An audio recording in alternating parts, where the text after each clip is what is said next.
લખતર તાલુકા મથકના ચારે બાજુ આવેલા રોડની આજુબાજુમાં પુષ્કળ પ્રમાણમાં દબાણ હોય, વરસાદી પાણી નિકાલ નહીં થતાં મોટા પ્રમાણમાં ખેતરોને નુકસાન થતાં ખેડૂતો લખતર મામલતદારશ્રીને આવેદનપત્ર દેવા પહોંચ્યા.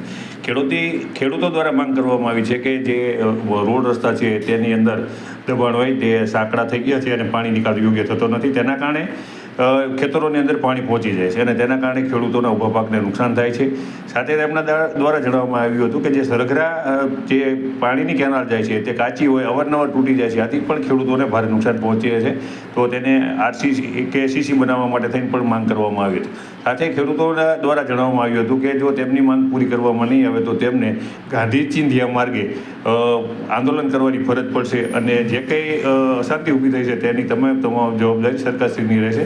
સાથે ખેડૂતોએ ઉગ્ર ભાષામાં સરકારશ્રી એટલે કે મામલતદારશ્રીને જણાવ્યું હતું કે તેમની આ માંગણીનો તાત્કાલિક નિકાલ લાવવામાં આવે, અન્યથા આગામી જો વરસાદ થાય અને તેમના ખેતરોને વધુ નુકસાન થાય તો તેના માટે જવાબદાર જે અધિકારીઓ છે તેમની સામે પણ તેઓ ઉગ્ર સ્વરૂપમાં આંદોલન કરવાની ફરજ પડશે. તેની તમામ જવાબદારી સરકારશ્રીની રહેશે.